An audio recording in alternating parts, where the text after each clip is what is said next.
Saputara, the star location of Gujarat. The Ambika River turning and meandering gracefully like a snake.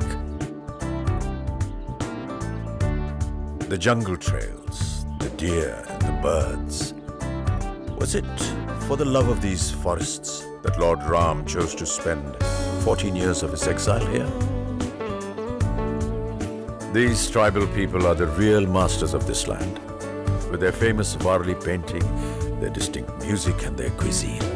I don't think they're about to let me go before I dine with them. Breathe in this tribal culture, this indigenous way of life, the harmony between man and nature.